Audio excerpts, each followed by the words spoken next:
J'en ai eu vent par un ami qui est comédien, qui m'avait parlé d'une série qui était encore à l'état de projet, qui devait se faire sur l'esclavage. Donc je me suis dit qu'il n'était pas trop tôt.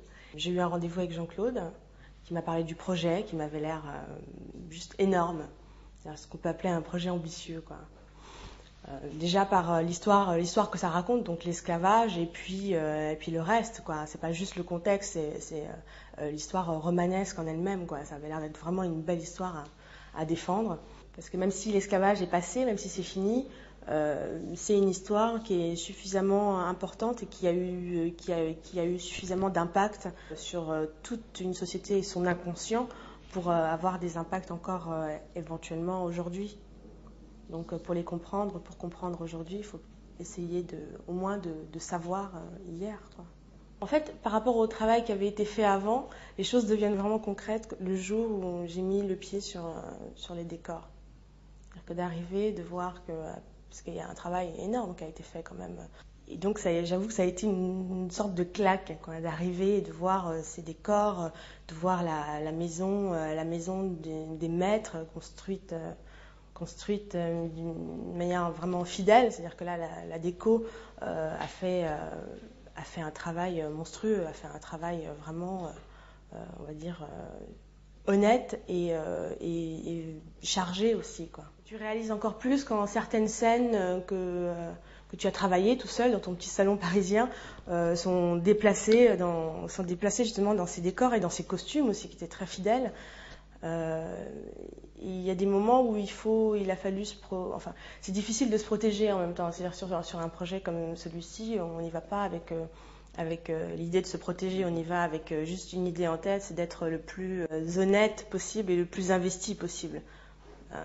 Donc là, je pense que j'aurais jamais été aussi investie sur un projet, même si je l'ai déjà été avant. Là, c'est la première fois que j'ai senti en fait que ça m'a pris vraiment des pieds à la tête, quoi. C'est vraiment une histoire à plusieurs. D'écrire une histoire comme celle-ci, il faut vraiment qu'il y ait un travail, d'équipe qui est très important. Et quand on voit un investissement aussi fort de la part de tous les secteurs, quand on arrive là, on sent que c'est concrètement chargé.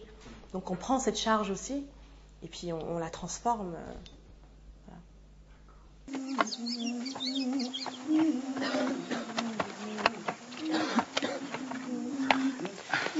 Hey, regarde celle-là, maman, ouais. J'aurais le nez du Père Louis. Oh.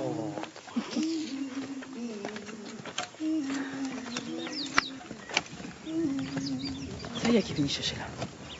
Il vient jamais ici.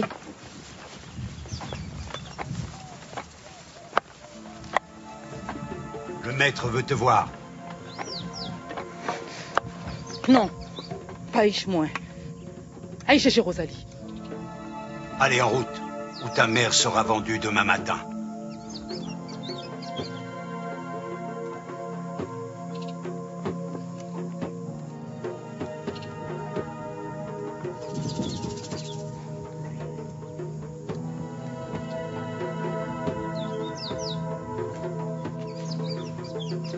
Non, pas maintenant.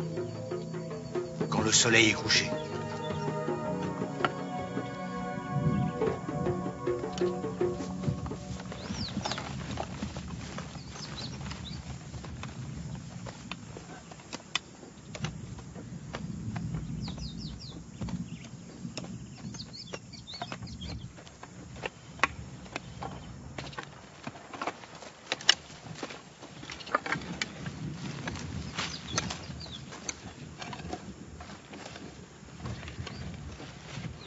Alors Adèle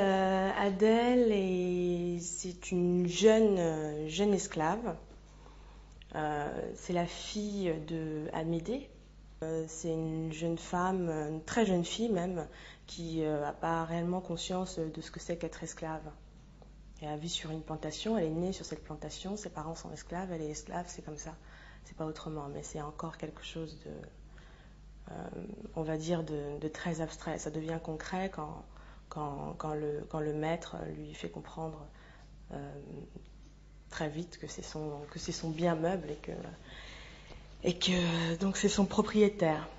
À la suite de ça, ayant pris conscience de ça, elle se transforme en jeune femme qui va tout faire pour gagner sa liberté.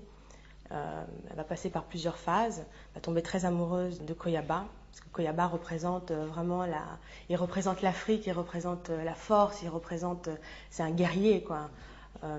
Donc elle va essayer de partir avec lui, et finalement elle va prendre son destin en main, mais d'une autre manière.